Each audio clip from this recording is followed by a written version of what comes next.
Salam jumpa, kita bertemu dalam topik pelajaran matematika semester 1 kelas 8. Judulnya adalah pola barisan bilangan.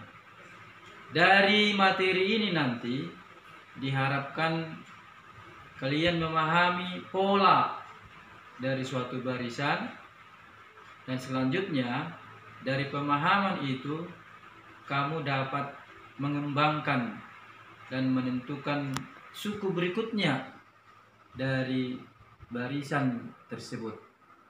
Baik, yang pertama ini ada pola barisan segitiga. Seperti namanya segitiga, tentu bentuknya pun berbentuk segitiga. Lihat, ini ada 3. Ini noktahnya ada 6, berbentuk segitiga ya. Kemudian ini noktahnya ada 10, titiknya ada 10, berbentuk segitiga. Jadi polanya teratur. Ini alasnya 1, ini 2, ini alasnya 3, ini alasnya 4. Jadi teratur dia. Nah, sekarang karena polanya teratur, maka nanti akan muncul barisan bilangan. Mari kita tulis barisannya. Ini 1, 3, 6, 10. Ya, kita kasih batasnya koma. Dan barisan ini bisa nanti dilanjutkan. Sesuai dengan pola yang kita temukan. Kalau kita lihat polanya, ini bisa dilanjutkan alasnya berapa ini? 5. Ini kan udah 4. 1, 2, 3, 4. Nanti kalau mau dilanjutkan polanya, ini yang di bawah 5. Kemudian di atasnya 4. Di atasnya 3, di atasnya lagi 2, sampai muncul angka titik 1 di sini. Jadi nanti kalau kita jumlahkan dia bisa ditemukan angkanya, tuliskan di sini. Nanti kamu lanjutkan ya, satu pola lagi. Kemudian angkanya juga nanti kamu lanjutkan satu angka lagi sesuai dengan jumlahnya di sini. Ya, banyak nokta di sini, kamu tulis angkanya di sini. Nah, selanjutnya di sini ada pola barisan persegi. Sesuai namanya persegi, maka bentuknya pun berbentuk persegi. Lihat nih, persegi ciri khasnya kan, salah satu sifat dari persegi adalah sama panjang sisinya. Ini 2, ini 2, ini 3, ini pun 3, ini 4, ini pun 4. Jadi nanti ini bisa kalian kembangkan untuk suku berikutnya. Ini suku pertama, suku kedua, suku ketiga, suku keempat. Untuk suku kelima nanti sudah bisa kamu kembangkan sesuai dengan pola yang ada. Karena ini teratur. Ini 1, ini 2, ini 3, ini 4. Nanti di sini berarti 5 titiknya di bawah. Ke atas pun 5. Nanti kalian kumpulkan semua. Terus nanti angkanya akan muncul. Itulah barisan bilangan persegi. Kita tulis ya. Ini 1, 4. Ini barisannya.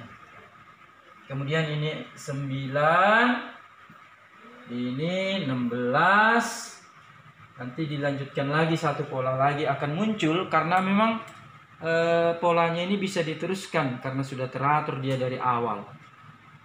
Ya, nanti kamu tuliskan satu pola lagi, angkanya juga kamu tuliskan di sini. Itulah untuk barisan persegi. Kita lanjut untuk pola barisan persegi panjang. Sesuai namanya persegi panjang, maka bentuknya pun berbentuk persegi panjang. Lihat nih. Ya. Ini lebarnya 2, panjangnya 3. Ini lebarnya 3, panjangnya 4. Jadi berbentuk persegi panjang, dia teratur dia. Ini 2, ini 3, ini 4. Ini lebarnya 1, ini lebarnya 2, ini lebarnya 3. Jadi teratur dia. Sehingga nanti kalau kamu lanjutkan pola berikutnya sudah bisa. Ini bawahnya atau panjangnya jadi 5 titik. Kemudian ke atas 4. Sehingga nanti karena ini polanya teratur, maka muncullah barisan bilangan persegi. Angkanya 2. Ini 6. Ini 4 kali 3 12. Dan seterusnya. Jadi nanti kamu lanjutkan satu pola lagi di sini, kamu gambar, kemudian angkanya juga kamu tuliskan di sini. Nah, kalau kita lihat angka-angka ini tadi barisan ini ya, karena memang sederetan angka-angka yang ditulis berdasarkan pola tertentu ya, atau aturan tertentu. Ini aturannya ini tambah 4 tambah 6. Kalau kamu lanjutkan nanti akan nampak dia tambah 4 tambah 6 tambah 8 dan seterusnya ya. Ini nanti kalau kita lihat ini pun punya pola 1, ini 4, ini 9, 16, nanti 25 dan seterusnya.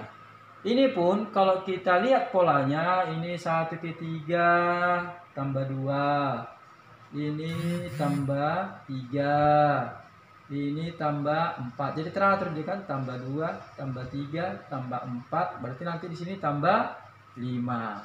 Ya. Jadi angkanya pun teratur, polanya nampak, gambarnya pun nampak polanya, bisa dilanjutkan ya.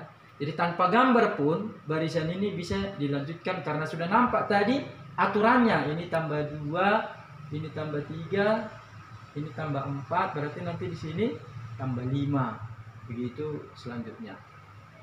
Nah, masalahnya sekarang bagaimana kalau misalnya dalam ujian ditanyakan suku ke 100. Ini suku pertama, suku kedua, suku ketiga, suku keempat.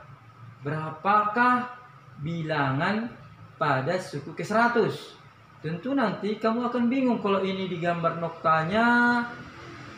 Ya bisa lama ini mengerjakannya. Atau kalau polanya dilanjut tambah 2, tambah 3, tambah 4, tambah 5. Kalau sampai suku ke-50 juga akan kesusahan. Demikian juga untuk pola barisan persegi. Kalau ditanya suku ke-1000 misalnya, akan kesulitan kita kalau hanya mengandalkan pola ini. Maka dibutuhkanlah rumus suku KN. Ini rumus suku KN, rumus suku KN, rumus suku KN. Kita harus dapat ini, baru nanti bisa menjawab ujian ya. Rumus suku KN. Kita mulai dari yang gampang dulu. Ini pola barisan persegi. Ini nampak gampang ini. Untuk angka 1 bisa dituliskan. Coba lihat dulu ya. 1 ini 4. Ini 4, ini 9, ini 12. Suku pertama 1. Suku kedua 4. Suku ketiga 9. Suku keempat 16. Berarti bisa kita tulis suku pertama 1 kuadrat, suku kedua 2 kuadrat, suku ketiga 3 kuadrat, suku keempat 4 kuadrat. Berarti suku kelima 5 kuadrat. Kalau ditanya suku ke 1000, 1000 kuadrat. Suku ke n kuadrat. Itulah yang merupakan rumusnya. Maka kita tulis di sini UN sama dengan n kuadrat. Ya. UN sama dengan n kuadrat. Itulah rumus mencari suku KN pada barisan persegi. Rumus ini tadi bisa diperoleh dari polanya. Ini 1, ini 4. 4 itu bisa ditulis 2 kuadrat. 9 itu 3 kuadrat. Suku keempat ternyata 4 kuadrat. Berarti rumusnya UN sama dengan n kuadrat. Ya. Lalu rumus ini harus diperhatikan sehingga nanti kalau ditanya suku ke 1000, U1000 sama dengan 1000 kuadrat. Tinggal mengalihkan saja 1000 kali 1000, namanya kumpulkan semua ada 6 berarti 1 juta. Nah, untuk pola barisan persegi panjang, perhatikannya. Ini angkanya 2, suku pertama. Suku pertama 2. Suku kedua 6. Suku K3 12. Kita lihat dulu polanya ya. Berarti 6 ini bisa ditulis suku K2 ini tadi ya, 2 kali 3. Suku K3 bisa ditulis 3 kali 4. Suku K4 4 kali 5. Berarti suku Kn N kali, kita tulis ya, UN sama dengan N kali,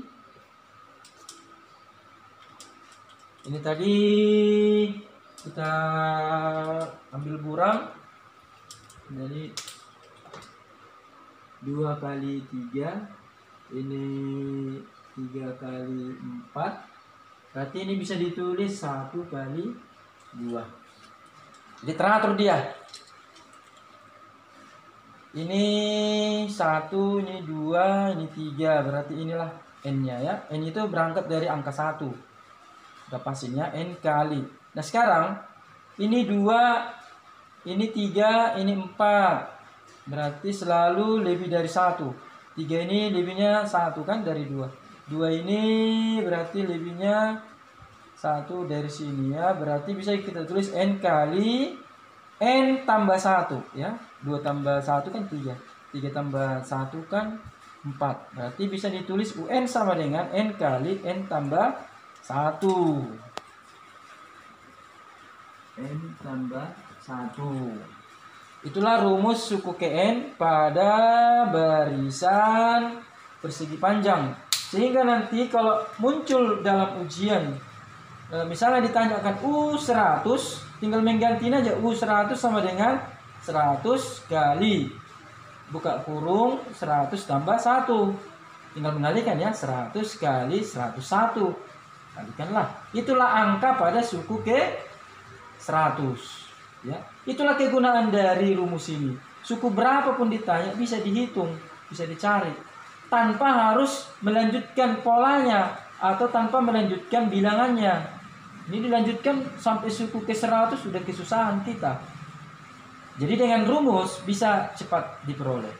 Demikian halnya untuk suku Kn dari barisan persegi yang sudah kita temukan tadi. Suku keberapa pun ditanya sudah bisa dengan alat ini. Nah sekarang kita kembali ke atas. Pola barisan segitiga. Ini tadi angkanya 1, 3, 6, 10 dan seterusnya. Ya.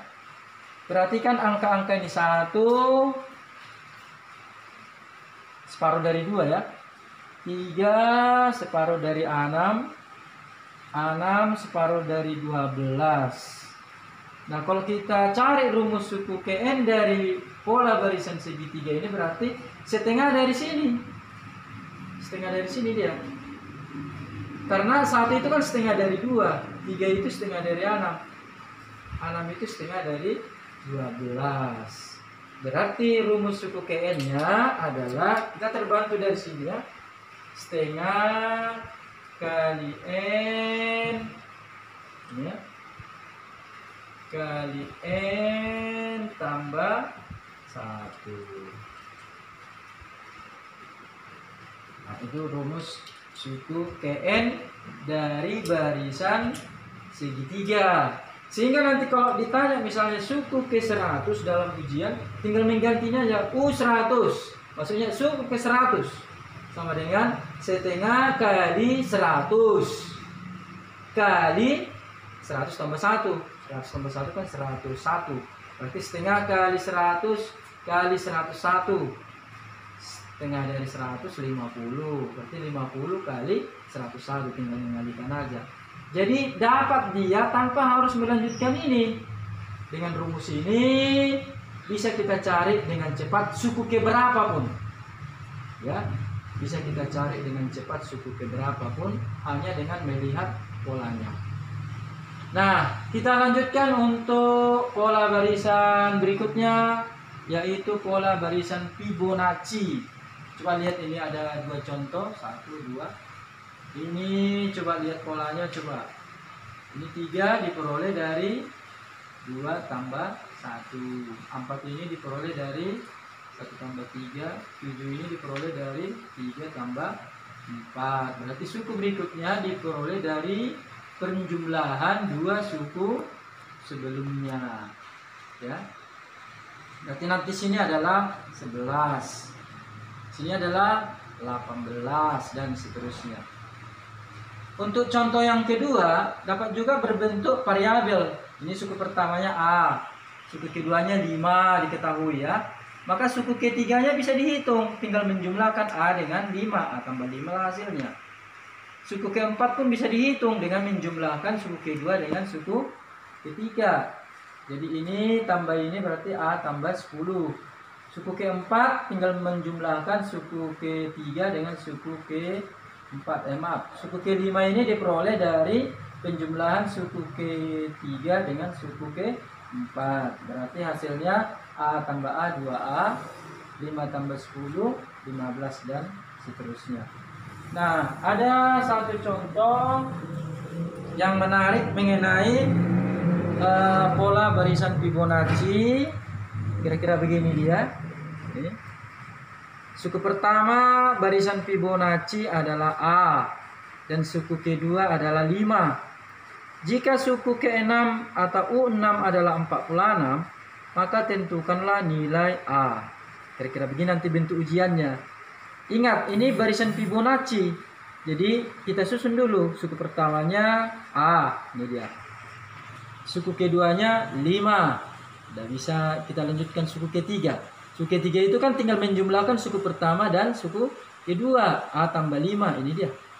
Suku keempat juga sudah bisa kita teruskan. Tinggal menjumlahkan suku kedua dan suku ketiga. Berarti A tambah 5 tambah 5 berarti A tambah 10. Lanjutkan lagi. Suku 1, 2, 3, 4. Suku kelima. Ini suku kelima diperoleh dari penjumlahan ini. A tambah A, 2A, 5 tambah 10, 15. Ini suku kelima. Suku ke-6, jumlahkan ini. Berarti A tambah 2A, 3A. 10 tambah 15, 25. Ini adalah suku ke-6 atau U6. Karena diketahui dia 46, maka persamaannya begini nih. 3A tambah 25 sama dengan 46. 3A sama dengan 21, sama-sama dikurangi 25 ya. Ini kurangi 25, tinggal 3A. Ini 46 kurang 25, tinggal 21. Sehingga A sama dengan 7. Ya, tentukanlah nilai A. Didapat dia A sama dengan 7. Kira-kira begitulah nanti bentuk ujiannya untuk barisan Fibonacci. Ya, banyak berlatih mencari soal-soal baru. Selanjutnya, pola bilangan segitiga Pascal. Ini yang ditemukan adalah Pascal. Nah, ini lihat nih, berbentuk segitiga. Semua yang di pinggir angka 1 ini semua. Nah, ini baris pertama 1, baris kedua 1, 1, baris ketiga 1, 2, 1. Ini lurus ya, 2 ini di antara 1 dengan 1. Ini jumlahkan ya. Ini 1, 3, 3, 1. 3 ini diperoleh dari 1 dan 2 dijumlahkan. Ini 3 ini 1 dan 2 dijumlahkan. Pinggirnya 1 dan seterusnya. Nanti kamu bisa lihat polanya teratur ya, teratur. Nah, banyak pola yang kita jumpai dari sini seperti ini teratur, ini pun teratur, ini tambah 2, ini tambah 3, tambah 4, ini tambah 5, ini pun teratur. Nah, kegunaan yang lainnya adalah segitiga Pascal ini, bilangan segitiga Pascal dapat mencari hasil dari pemangkatan seperti ini, pangkat tinggi untuk dua variabel ya. Seperti A tambah B pangkat 2, itu langsung dapat A kuadrat tambah 2AB tambah B kuadrat. Kalau kita cari ini dengan cara biasa yang sudah kita pelajari waktu kelas 7 seperti ini, lihat. A tambah B pangkat 2 berarti A tambah B kali A tambah B, gitu ya. Kuadrat pangkat 2 artinya kalikan ini dengan dirinya sendiri sebanyak 2 kali. Nah, kita udah belajar waktu kelas 7. Ini yang pertama dikalikan A kuadrat, ini kemari AB, lalu ini kemari AB, ini kemari B kuadrat. Ini sejenis sukunya ya, berarti tambah 2AB tambah B kuadrat. Ini hasil terakhirnya. Nah sekarang dengan bantuan bilangan segitiga Pascal ini langsung dapat. Lihat nih. Nah, di mana bantuan segitiga Pascalnya? Di sini. Ini angka 1, ini dia. Ini angka 2 dari sini diambil. Ini angka 1 dari sini diambil. Jadi ini untuk pangkat 2. Pangkat 3 ini dipakai. Yang ada 3-nya ini. Ini untuk pangkat 3. Lihat nih. Jadi 1 ini. 3 ini dari sini. 3 ini dari sini. 1 ini dari sini. 1 nggak usah ditulis, makanya nggak usah ditulis di sini. Untuk pangkat 4 ini kita pakai. Yang ada 4-nya ini ya.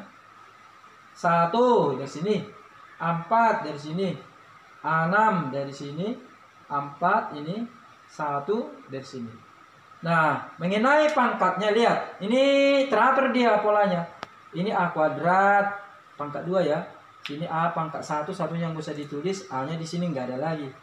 Lalu B-nya di sini nggak ada, di sini pangkat 1, di sini pangkat 2. Tertinggi dia pangkat 2. Nah, sekarang untuk pangkat 3 lihat. A-nya pangkat 3 yang tertinggi ya. Ini B-nya belum muncul. Di sini A-nya pangkat 2, udah mundur dia kan. B-nya sudah muncul pangkat 1. A-nya di sini tinggal pangkat 1, mundur dia. B-nya jadi pangkat 2. Terakhirnya A-nya tidak ada, ini B-nya pangkat 3. Lihat ya, pangkat 3, pangkat 2, pangkat 1, nggak ada lagi. Kalau B-nya lihat, B-nya tidak ada. Pangkat 1, pangkat 2, pangkat 3. Kalau dicari ini dengan cara seperti ini, akan lama dia, mau nanti sampai 8 baris dia.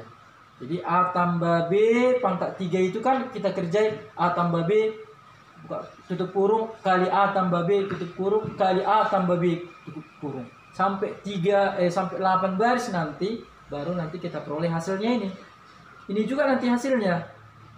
Tetapi dengan bantuan segitiga Pascal langsung dapat hasil terakhirnya. Itulah kegunaan dari segitiga Pascal. Nah, sekarang untuk A tambah B pangkat 4. Ini kalau diuraikan dengan cara biasa seperti ini, mau sampai 12 baris ini. Nah, dengan bantuan segitiga Pascal, ini bisa dicari. Angkanya diambil dari sini, pangkat 4. 1, 4-nya dari sini, 6-nya dari sini, 4-nya dari sini, 1-nya dari sini. Nah, sekarang mengenai penulisan variabelnya dan pangkatnya, lihat, ini teratur. A-nya dulu, karena ini kan A. A-nya dulu. Tentu pangkat 4 duluan. Lalu mundur pangkat 3. Lalu mundur pangkat 2. Ini pangkatnya juga mundur lagi jadi pangkat 1. Di sini nggak ada lagi A-nya. B-nya pun begitu teratur. Di sini nggak ada lagi. Di sini pangkat 1. Di sini pangkat 2. Di sini pangkat 3. Di sini pangkat 4. Nah, jadi dengan segitiga Pascal ini banyak yang bisa kita kerjakan, terbantu kita untuk mencari atau menguraikan pangkat tinggi dari dua variabel, penjumlahan dua variabel seperti ini ya. Pangkat 5, pangkat 6, pangkat 7 bisa dicari, tinggal melanjutkan ini nanti ya, tinggal melanjutkan ini. Nanti kalau ditanya A tambah B pangkat 5, ini pakai. Kalau ditanya A tambah B pangkat 6, nanti lanjutkan dulu ini 1, 6, 15, 20, 15, 6, 1. Jadi nanti di catatanmu ini diteruskan dulu. Dua baris lagi lah dilanjutkan. Supaya nanti bisa kamu cari untuk pangkat 5, pangkat 6, dan pangkat 7. Demikianlah untuk pelajaran hari ini mengenai pola barisan. Jadi dari pola-pola ini kita terbantu untuk menentukan bilangan pada suku berikutnya.